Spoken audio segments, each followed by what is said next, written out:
તારા નક્ષત્ર આપણી આંખો દ્વારા જે આપણે જોઈ રહ્યા છીએ દરેક વસ્તુ શિવ અને શક્તિ દ્વારા પ્રગટ થઈ અને દેવતાએ 12,000 વર્ષ બાદ ભગવાન વિષ્ણુના અંગમાં તે જલધારા પ્રગટ થઈ છે અને પૂરું જગત જલથી ભરાણું છે.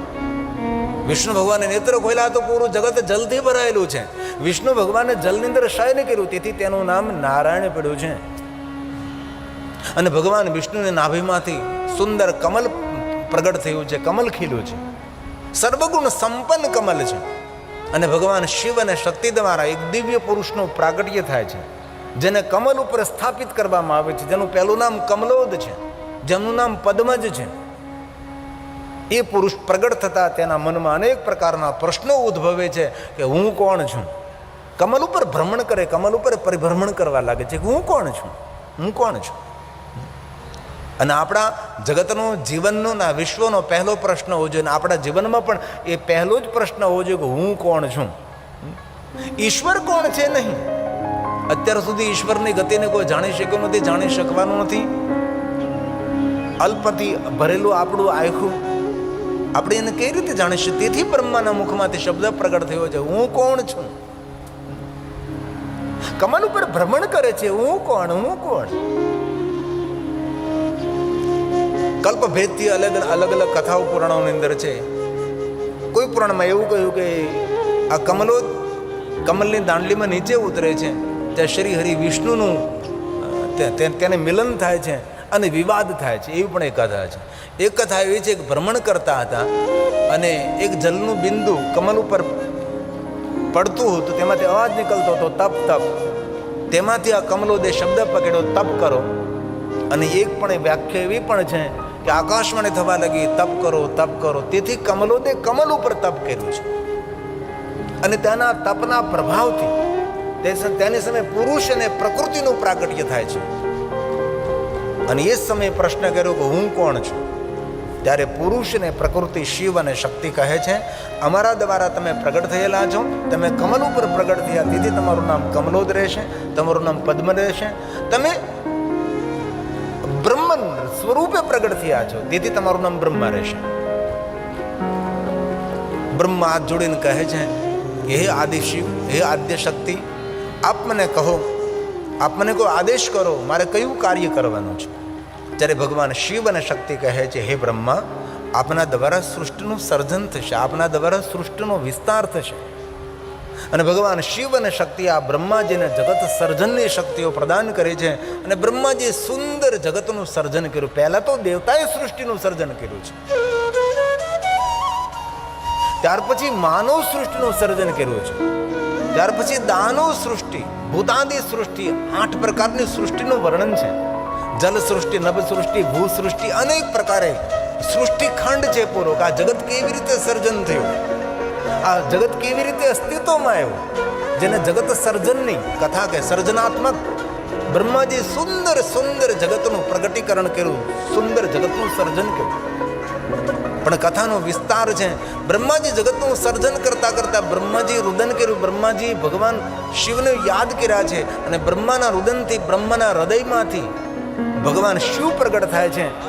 અને એ સમયે શિવ કહે છે, બ્રહ્મા, આપના હૃદયમાંથી, આપના રુદનથી હું પ્રગટ થયું, તેથી મારું નામ રુદ્ર રહેશે, આપ કહો.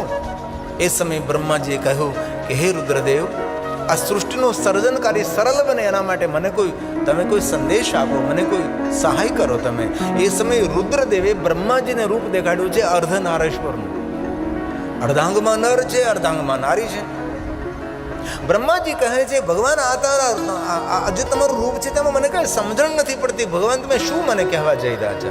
તમે અર્ધાંગમાં પુરુષ જેવા લાગો છો, અર્ધાંગમાં સ્ત્રી જેવા, નારી જેવા લાગો છો, આપ મને શું કહેવા જઈ રહ્યા? ત્યારે રુદ્રદેવે કહ્યું છે, આ મારા રૂપનું નામ છે અર્ધનારીશ્વર. આ મારા રૂપનું બીજું નામ છે અર્ધનારીશ્વર. અર્ધાંગમાં નારી છું, તેથી અર્ધનારીશ્વર, અર્ધનારીશ્વર. બ્રહ્મા, જગતનું સર્જન કાર્ય સરળ બનાવવા માટે તમે એક અંગમાંથી પુરુષને પ્રગટ કરો, એક જન કરો, અને સુંદર સૃષ્ટિનો વિસ્તાર કરો. બ્રહ્માજી રુદ્રદેવે કહ્યું છે તે પ્રમાણે બ્રહ્માજી પોતાના એક અંગમાંથી પુરુષ અને નારીનું સર્જન કર્યું છે. સુંદર સૃષ્ટિ સર્જન થાય. અને રુદ્ર ભગવાને કહ્યું છે કે બ્રહ્મા, સાંભળો, આ તમારા દ્વારા જે સુંદર સૃષ્ટિ નિર્માણ થઈ છે, એ સૃષ્ટિમાં તમે કોઈને સુખ નહીં આપી શકો અને તમે કોઈને દુઃખ પણ નહીં આપી શકો. બ્રહ્મા કે કારણ કહ્યું? ત્યારે રુદ્રદેવે કહ્યું છે, બ્રહ્મા સાંભળો, આ પૂરી સૃષ્ટિ જે આપના દ્વારા નિર્માણ થઈ છે એ સૃષ્ટિ કર્મના બંધનોમાં બંધાયેલી રહેશે. તેથી તમે કોઈને સુખ નહીં આપી શકો, તમે કોઈને દુઃખ પણ નહીં આપી શકો. દરેક જીવાત્માના સુખ દુઃખનું કારણ પોતાના કર્મો રહેશે.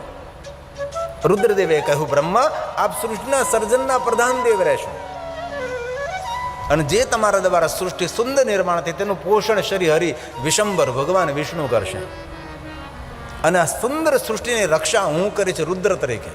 તેથી આપણે ત્રણેય દેવતાઓ ભેગા મળી સુંદર સૃષ્ટિનું સર્જન કરીએ, સંચાલન કરીએ અને તેની રક્ષા પણ કરીએ. સર્જન કરતા બ્રહ્માજી, પોષણ કરતા વિષ્ણુ અને રક્ષા કરતા રુદ્ર, જે ભગવાન શંકર છે, જે ભગવાન મહેશ છે. તિરોભાવ, અનુગ્રહ, કર્મ અનુસાર ફલ, ગતિ, પરમ ગતિ, સદગતિ, મુક્તિ, અંતિમ મુક્તિ, પરામુક્તિ, નિત્ય મુક્તિ એ ભગવાન શિવ આપે છે. શિવ નિરાકાર છે, શંકર આકાર છે, રુદ્ર આકાર છે, રુદ્ર અવતાર છે, રુદ્ર પ્રગટીકરણ છે. શિવની એક ચેતના છે બ્રહ્મા, શિવની એક ચેતના છે વિષ્ણુ, શિવની એક ચેતના છે રુદ્ર. તેથી આ જગતનું સંચાલન વ્યવસ્થા કોણ? તો કે બ્રહ્મા, વિષ્ણુ, મહેશ. બ્રહ્મા કોણ છે? રજોગુણ, રજોગુણી સૃષ્ટિ નિર્માણ. વિષ્ણુ કોણ છે? સતોગુણી. રુદ્ર કોણ છે? તો કે તમોગુણ, જે રક્ષા કરે છે. તેથી જેને જીવનમાં ખૂબ કોઈ પણ ક્ષેત્રમાં આગળ નીકળવું હોય તે માણસે ત્રણેય ગુણનો સમાન અંતરે ઉપયોગ કરવો જોઈએ.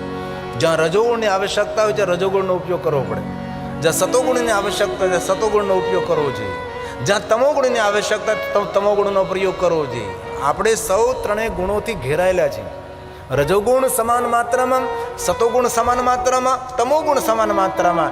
જે માણસને આ ત્રણ ગુણ સમાન માત્રાની અંદર તેનો વ્યવહાર કરતા આવડી જાય તે માણસ કોઈ પણ ક્ષેત્રમાં કોઈ દી પાછો ન પડે. જેવી રીતે આરોગ્યવંત રહેવું હોય તો વાત, પિત્ત અને કફ, વાત અને પિત્ત અને કફનું જો સમતોલન બિગડે તો માણસનું આરોગ્ય ખોરવાઈ જાય છે. વાયુ વધી જાય તો પણ આરોગ્ય ખોરવાઈ જાય, પિત્ત વધી જાય તો પણ આરોગ્ય ખોરવાઈ જાય, કફ વધી જાય તો પણ આરોગ્ય. તેથી આપણું શરીર તંદુરસ્ત છે વાત, પિત્ત અને કફથી. એવી રીતે વ્યવહારમાં જો કુશળ રહેવો હોય તો રજોગુણ, સતોગુણ ને તમોગુણ. જેનામાં રજોગુણ વધી જાય એ માણસ ભોગી વિલાસી બની જાય છે. જેનામાં સતોગુણ વધી જાય એ માણસ એટલું ભોળ પણ તેનામાં આવી જાય એ માણસ લૂંટાવા લાગે છે. અને જેનામાં તમોગુણ વધી જાય એ માણસ કદમ કદમ પર પોતાના શત્રુઓને ઊભા કરવા લાગે, પોતાના દુશ્મનોને ઊભા કરવા. આ એક મોટું વિજ્ઞાન છે, રજોગુણ, સતોગુણ, તમોગુણ. તેથી બ્રહ્મા, વિષ્ણુ અને મહેશ, આ શિવમહા પણ જ્ઞાન અને વિજ્ઞાનથી ભરેલો ગ્રંથ છે. આમાં કોઈ લૌકિક કથાઓ ઠીક થોડી ઘણી લીલાઓ છે ભગવાને કરી છે અલૌકિક, બાકી તાની અંદર સંસારિક કથાઓ નથી. વિધિ વિધાનથી ભરેલી કથાઓ છે. પૂજા, અર્ચન, દર્શન, વિધિ વિધાન, આટલી બધી સુંદર સુંદર કથાઓ શિવમહા પણ અંતર્ગત છે. બ્રહ્મા કોણ? સૃષ્ટિનું સર્જન કરતા છે. વિષ્ણુ કોણ? પોષણ કરતા. રુદ્ર કોણ? તો કે રક્ષા કરતા છે. તીનો દેવતા ભેગા મળે જગતને સંભાળે. તેથી બ્રહ્મા વિષ્ણુ સદા શિવ દેવા, બ્રહ્મા વિષ્ણુ સદા શિવ દેવા, સર્જક પાલક રક્ષક દેવા, સર્જક પાલક રક્ષક દેવા, બ્રહ્મા વિષ્ણુ સદા શિવ દેવા, બ્રહ્મા વિષ્ણુ સદા શિવ દેવા. તો પ્રશ્ન એ ઊભો થાય કે આ ધરતી ઉપર માનવનો પહેલો ધર્મ કયો? ધ્યાન કરવું, પૂજા કરવી, અર્ચન કરવું, યજ્ઞ કરવા, સેવા કરવી, દાન કરવું, ધન કમાવું, પુરુષાર્થ કરવો, આપણો પહેલો ધર્મ કયો? તો શિવ મહાપ્રંતરત કહ્યું કે મનુષ્યનો પહેલો ધર્મ છે ભગવાને આપેલું દિવ્યતાથી ભરેલું દિવ્ય શરીર, તેને બાહ્ય પવિત્રતા અને ભીતરી પવિત્રતાથી ભરી દો. બાહ્ય પવિત્રતા તો ઠીક છે, સ્નાન કરીએ આપણે, પવિત્રાકરણ કરીએ, બાહ્ય પવિત્રતા. ભીતરી પવિત્રતા કઈ રીતે? તો કે સંતોના સંગથી, સજ્જનોના સંગથી, શાસ્ત્રોના સંગથી એ ભીતરી પવિત્રતાનું પ્રાગટીકરણ થાય છે. આપણો પહેલો ધર્મ કયો? તો ભગવાનનું આપેલું સુંદર મજાનું શરીર, તેની પૂજા કરવી. પહેલી ભગવાનની પૂજા ન હોય, પહેલા આપણી પૂજા હોય છે. આપણે સૌને અનુભવ હોય. ક્યારે પૂજામાં આપણે બેઠા હોય તો આપણા આચાર્યજી આપણા બ્રાહ્મણ દેવતા પહેલાં ભગવાનની પૂજા ન કરાવે, આપણી પૂજા કરાવે છે. પહેલાં આપણે પવિત્રાકરણ કરાવે છે. હાથમાં જલ લવાય, પવિત્રાકરણ કરાવે, આપણે જલ પાય. આપણા કપાળમાં પહેલાં ચાંદલો, પહેલાં ભગવાનને નહીં, પહેલાં આપણે સ્નાન કરવાનું હોય, આપણે પહેલાં પવિત્ર થવાનું હોય, સુંદર વસ્ત્ર આપણે ત્રિપુણ ધારણ કરવાના હોય. પહેલી પૂજા આપણી હોય છે. તેથી ભગવાનનું આપેલું સુંદર શરીર તેને સાચવવું એ આપણો પહેલો ધર્મ છે. ભગવાનનું આપેલું દિવ્ય શરીર, જે દુનિયાના કરોડો રૂપિયા આપતા આપણને શરીર પાછું ન મળે, જેના પ્રત્યે આપણે કોઈ સાવધાન નથી. જે તે ખાવું, જે તે ઋતુમાં જે તે ખાવું, જે તે સમયે ખાવું, જે તે ખાઈ લેવું, જેમ તેમ જીવન જીવવું, એ આ શરીરનો અનાદર છે. તેથી આપણા શાસ્ત્રોમાં ભગવાનનું આપેલું શરીર છે તેને ખૂબ સાચવવું તેનો અર્થ છે. આ શિવ મહાપ્રદ ગ્રંથમાં છે. સવારમાં માણસનો કેવો આહાર હોવો જોઈએ, બપોરે માણસનો આહાર કેવો હોવો જોઈએ, સાંજના સમયે માણસનો આહાર કેવો હોવો જોઈએ, કઈ ઋતુમાં કેવું માણસનું ભોજન હોવું જોઈએ, કેવી રીતે માણસે માનસિક અને શારીરિક તંદુરસ્ત રહેવું તેનું મોટું વિજ્ઞાન છે. ક્યાં કઈ ઋતુમાં, ક્યાં માસમાં, ક્યાં સમયે શું ન ખાવું, શું ખાવું, તેનું બધું વિવરણ છે. સિમેન્ટ કોન્ક્રીટના પથ્થરના મંદિર તો આપણે બનાવીએ છીએ, એની અંદર આપણે ભગવાનની સ્થાપના કરીએ છીએ. અને આ મંદિર તો ભગવાને સ્વયં બનાવ્યું છે ને સ્વયં ભગવાન આ મંદિરમાં નિવાસ કરે છે. હરતું ફરતું હાલતું ચાલતું આપણું આ મંદિર છે. જે ખાય ખાઈને પી પી અને પોતાના મંદિરને ગંદુ કરે છે ભગવાનનો ગુનેગાર છે, ભગવાનનો અપરાધી છે. તેથી મળેલું સુંદર શરીર એ ભગવાનનું દેવસ્થાન છે. એ જ ભગવાન શિવજીને રહેવાનું સ્થાન છે. જ્યોતિ સ્વરૂપે પરમાત્મા આપણા હૃદયમાં બિરાજે છે. જે યોગી પુરુષો નિરંતર જેનું ધ્યાન કરે છે. અને આદિ જગતગુરુ શંકરાચાર્ય મહારાજે તો સ્પષ્ટ કહ્યું છે, આ જ મંદિર છે, બીજું ક્યાં મંદિર છે? અને જગ પ્રસિદ્ધ છે. આદિ જગતગુરુ શંકરાચાર્ય મહારાજના શબ્દો છે, આત્મા ગીજામતે સહચરા પ્રાણમ શરીરમ ગૃહમ. પરમાત્માને રહેવાનું સ્થાન એ શરીર છે. આજનો માણસ કેટલો ગાફેલ છે, શરમ નથી આવતી. આજે નાના ગામડાઓની અંદર, નાના શહેરોમાં મલ્ટીપ્લસ હોસ્પિટલો બનવા લાગી છે. 4 દુકાન છોડીને એક મેડિકલ બનવા લાગ્યું છે. માણસે સમજી જવું જોઈએ. ચાણક્યએ એમ કહ્યું કે જે રાજ્યની અંદર દિવસ અને રાત્રિ વૈદો દવા બનાવવા લાગે ત્યારે સમજી જવું જોઈએ રાજાએ કે પ્રજા નાશ પામવા લાગે છે, પ્રજા રોગિષ્ટ બની છે. આજે કોઈ પણ માણસ રોગથી ઘેરાયેલો છે. કોઈને હાઈ બીપી, કોઈને લો બીપી, કોઈને ડાયાબિટીસ, પાચન શક્તિનો અભાવ, શું નથી, અનિંદ્રા. ભાગ્યે જ કોઈ માણસ એવો હોય કે સંપૂર્ણ તંદુરસ્ત છે. નથી, આપણને ખબર જ નથી. જેવી રીતે આપણા પરિવાર ઉપર એક સદગુરુની છત્રછાયા હોય છે, એમ આપણા પરિવાર ઉપર એક વૈદની પણ છત્રછાયા હોવી જોઈએ. પહેલા રાજ વૈદો હતા. રાજાને કઈ રીતે 24 કલાક તંદુરસ્ત રાખવો એ વૈદની જવાબદારી હતી. રાવણના રાજમાં પણ વૈદ હતો સુદક્ષિણ. આપણે તો કોઈ સલાહ સૂચન નહીં, કોઈ પણ સમય કોઈ પણ વસ્તુ ખાવાની જેમ તેમ ખા. ઠીક છે, ભોજનની વાત તો, પણ આપણે શું ખાઈએ છીએ, શું પીએ છીએ એની આપણને ખબર છે. એકવાર આ ભગવાનનું આપેલું મંદિર, એકવાર શરીર ખરાબ થયું પછી જીવન જીવવાનો આનંદ બધો જતો રહે છે. તેથી ભાઈઓ બહેનો, આપ સૌને મારે હૃદયથી પ્રાર્થના છે, સંપત્તિ, જમીન, જાગીર, સંબંધો સચવાય કે ન સચવાય, પણ ભગવાનનું આપેલું તમારું શરીર તેને સાચવજો. જીવનના બધા દુઃખો તમારા કોઈ ઉપાડી શકે છે. જીવનના કોઈ પણ દુઃખ હોય એ બીજા લોકો ઉપાડી શકે છે, એ દુઃખમાં ભાગ લઈ શકે છે.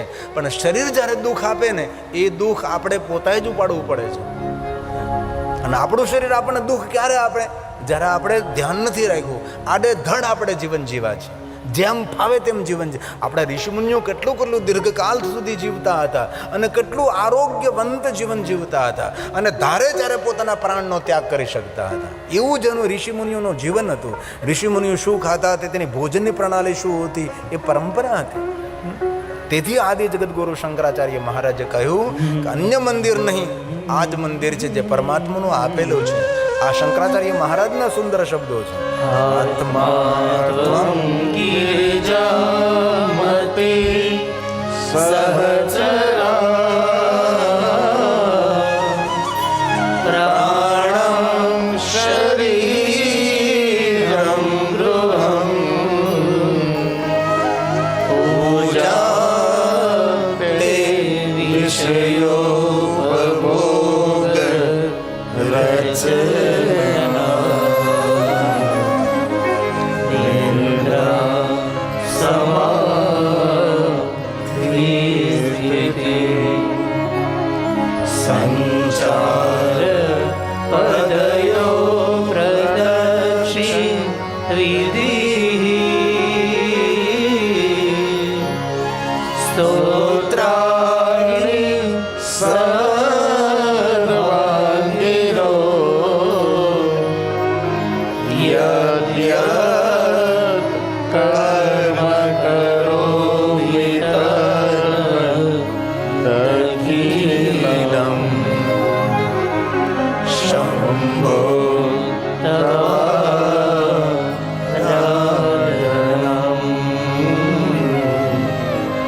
શંભો તવારાધનં.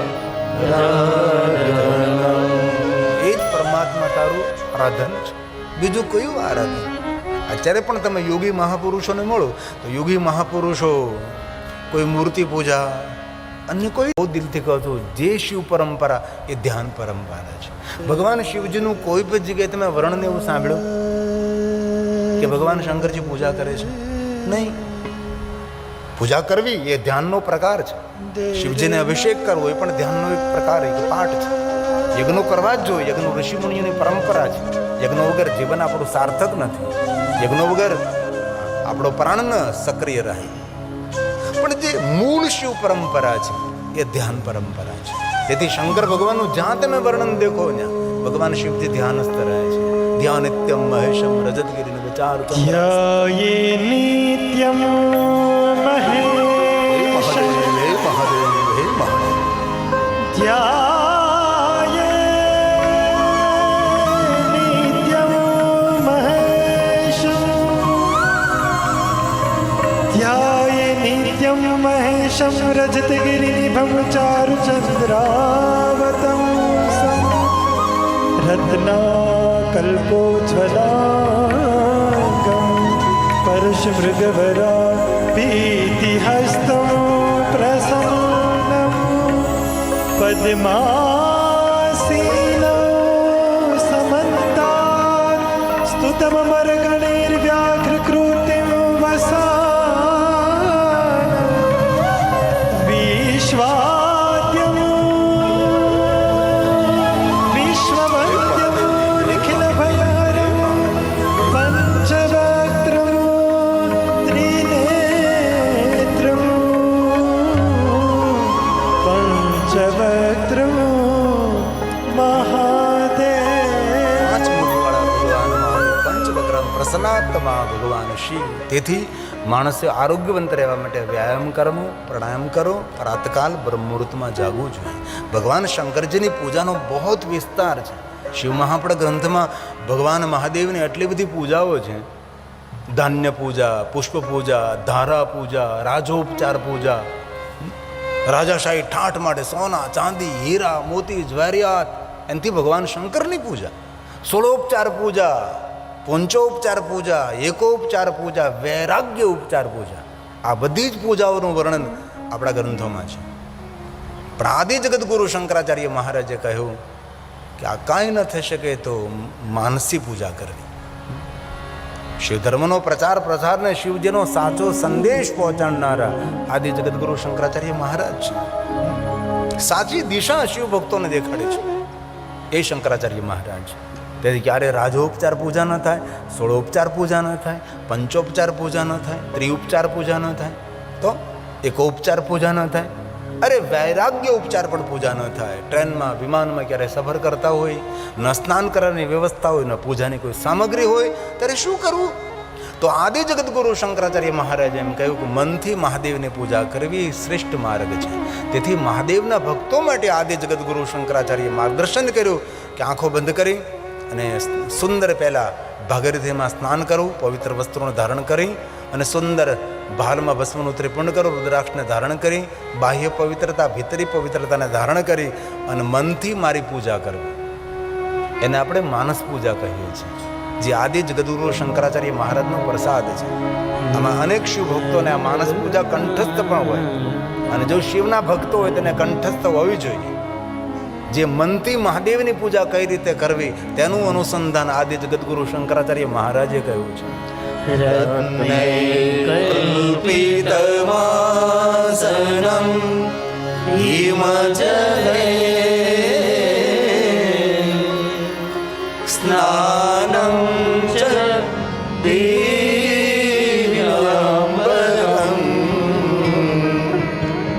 નાનારત્ન વિભૂષિતમ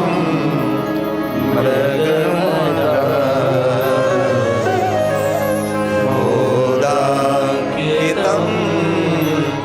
ચંદનમ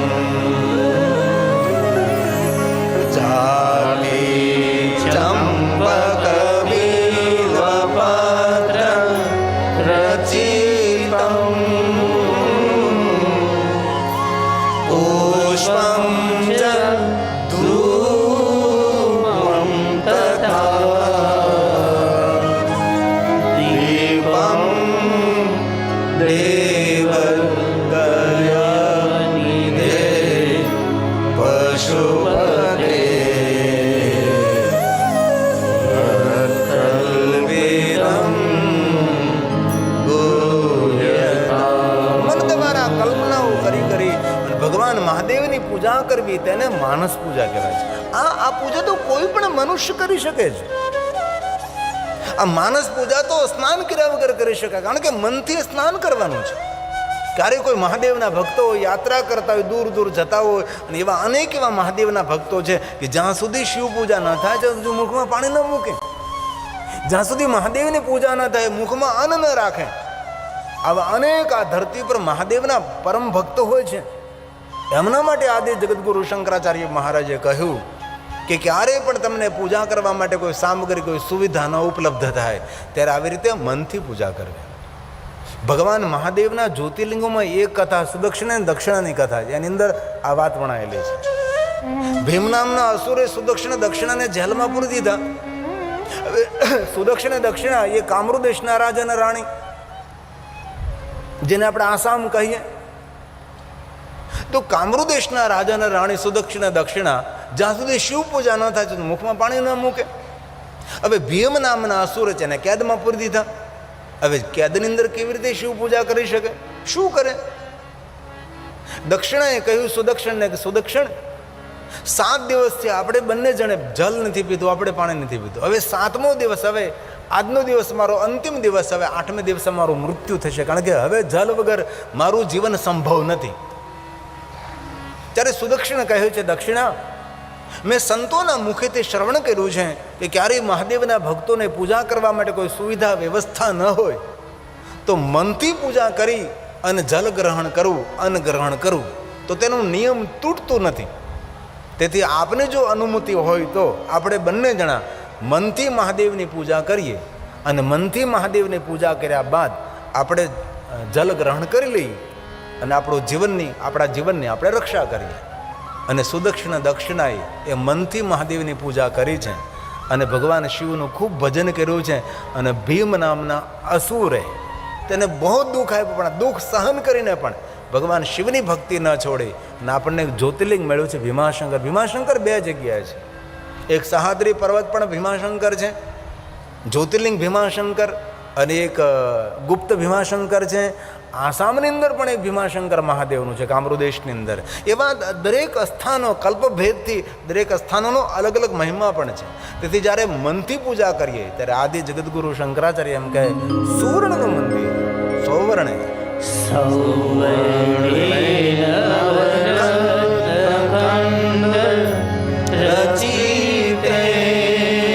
મનથી ભગવાનની પૂજા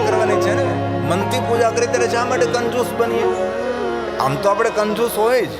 દિવસમાં કંજૂસાઈ એ માણસનું પતન કરે છે અને કરકચર એ માણસનું ભવિષ્ય સુધારે છે. કરકચર કરવી બહુ જરૂરી છે.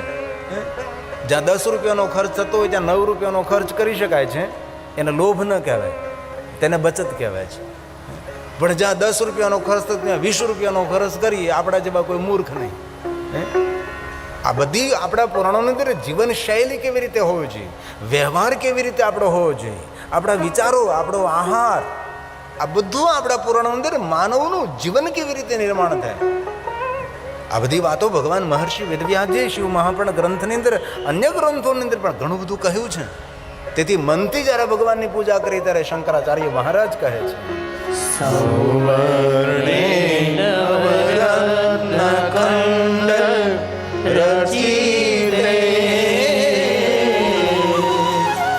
પાત્રે ત્રિતમ પાયસમ ભક્ષમ પંચવિધમ પયોદયુતમ રંભાફલમ પાનકમ શાકાનામયુતમ જલમ રુચિકરમ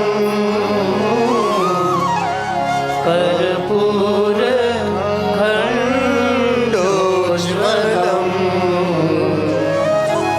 તાંબૂલમ મનસામય વિરચિતમ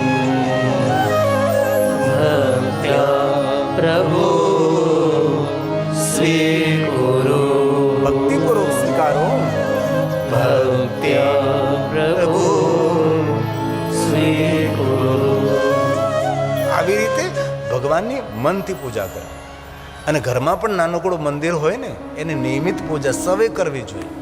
અને મંદિર આપણું એટલું સ્વસ્થ હોવું જોઈએ. મંદિર ગંદુ ગોબરું, ઘણા મંદિરો જોયું તો મૃત વાટો પડી હોય, અગરબત્તીની સળીઓ પડી હોય, અગરબત્તીની ભસ્મ પડી હોય, ભગવાન આમ તેમ આડાવડા હોય, બુરજાયેલા, કરમાયેલા, સુકાયેલા ફૂલો મંદિરમાં હોય.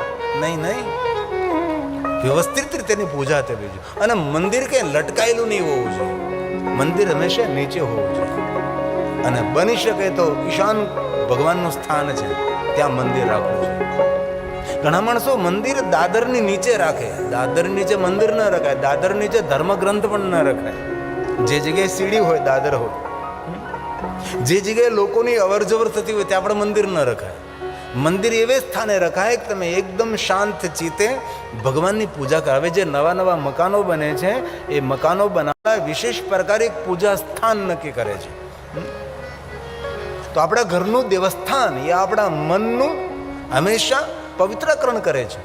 તેથી દરેકે ઘરની અંદર રહીને ભગવાનની પૂજા કરવી જોઈએ, ભગવાનને દીપ પ્રજ્વલિત કરવો જોઈએ, ભગવાનને સામે બેસી મંત્ર જાપ, જે તમારા સદગુરુએ મંત્ર આપ્યો તેનું પારણ કરવું જોઈએ અને સ્તોત્રના પાઠ કરવો જોઈએ. અને મંદિર સુંદર હોવું જોઈએ, આપણા ઘરનું મંદિર.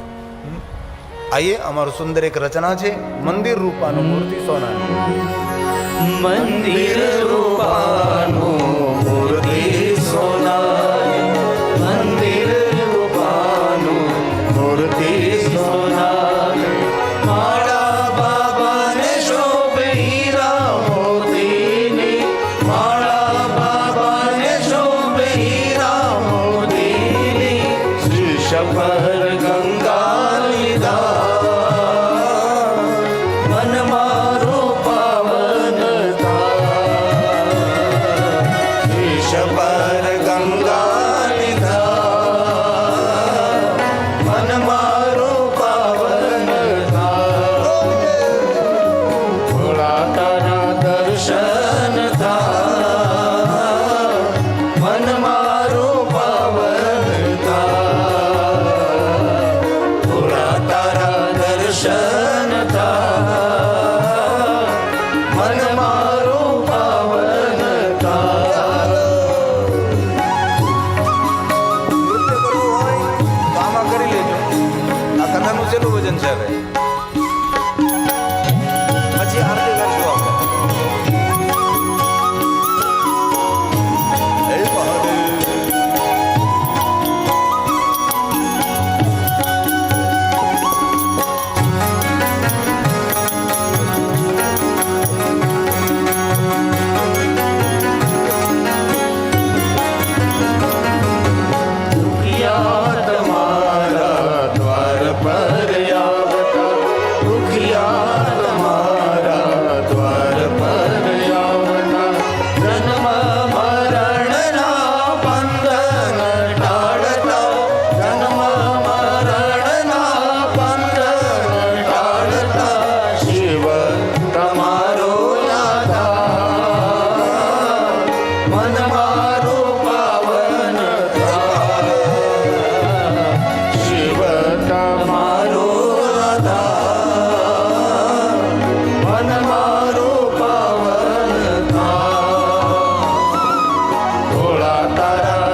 મારે